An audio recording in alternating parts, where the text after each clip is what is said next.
রেখে রূপগঞ্জের পিকেএসপিতে প্রথমবারের মতো অনুশীলন করছে ফরচুন বরিশাল।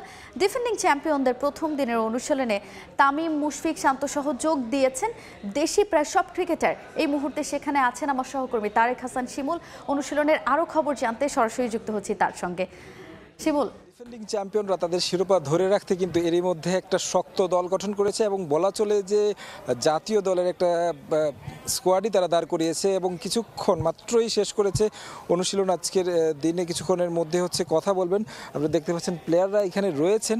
আমি যদি একটু আমার সহকর্মীকে দেখাতে বলি যে প্লেয়াররা এখানে আসলে তাদের প্র্যাকটিস সেশন শেষ করে কিন্তু ড্রেসিং রুমে ফিরেছেন। আমরা দেখেছি আজকের দিনের অনুশীলনে যেমনটা শুরু থেকে যদি বলি যে শুরুতে কিছুটা গা গরম করে নেওয়ার যে বিষয়টা রয়েছে সেইটা করার পরে কিন্তু তারা যে মূল অনুশীলন অর্থাৎ ম্যাচ সিনারিওতে কিন্তু অনুশীলন শুরু করে এবং ম্যাচ সিনারিওতে অনুশীলনে যদি বলি যে ব্যাটিং করেছেন তামিম ইকবাল, যিনি তাদের বরিশালকে প্রথম শিরোপার এনে দিয়েছেন এবং তারপরে কিন্তু বলতে হয় মুশফিকুর রহিমের কথা, সিনিয়র ক্যাম্পেইনার দলটির। মাহমুদুল্লাহ রিয়াদ আরেকজন সিনিয়র ক্যাম্পেইনার রয়েছেন, তিনি আজকের অনুশীলনে নেই। তবে যদি বলি বাকি ক্রিকেটারদের কথা, শান্ত রয়েছেন, তাইজুল রয়েছেন, ইবাদত রয়েছেন।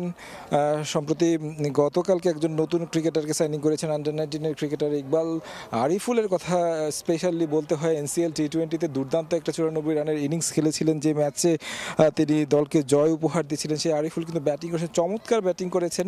আর তামিমের কথা একটু বলতে চাই, ব্যাটিং নিয়ে আসলে তার যে ব্যাটিং ফ্লোটা আসলে আমরা অনেকেই আসলে বলছিল দীর্ঘদিন পরে যেহেতু তিনি মাঠে ফিরছেন সেই ক্ষেত্রে আসলে কতটা ছন্দ ধরে রাখতে পারবেন। এনসিএলে আমরা দেখেছি প্রথম ম্যাচটা কিছুটা খারাপ হলে পরবর্তীতে কিন্তু তার অভিজ্ঞতা যে আসলে কত বড় বিষয় সেটা কিন্তু প্রমাণ দিয়েছেন। আজকেও আসলে আমরা দেখেছি দুইবার ব্যাটিং করেছেন তামিম এবং সেই ব্যাটিংয়ে কিন্তু দারুণ ছন্দে ব্যাটিং করেছেন। পাশাপাশি মুশফিকের কথা যদি বলি, মুশফিক বেশ কয়েকটা স্কোপ শট খেলেছেন, সেই স্কোপ শটের কথা বলতে হয় দারুণ টাচে আছেন বোঝাই যাচ্ছে।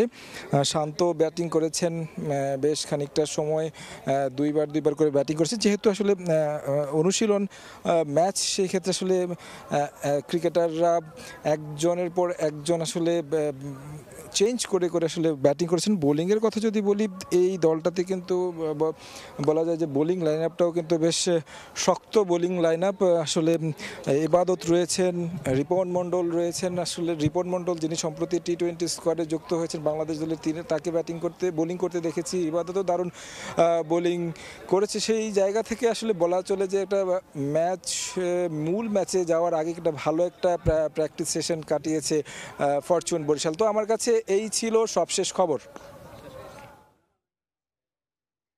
বিপিএল সামনে রেখে রূপগঞ্জের পিকেএসপি গ্রাউন্ডে প্রথমবারের মতো অনুশীলন করেছে ডিফেন্ডিং চ্যাম্পিয়ন ফরচুন বরিশাল। সেখানে তামিম, মুশফিকদের অনুশীলনের খবর জানাচ্ছিলেন আমার সহকর্মী তারেক হাসান শিমুল।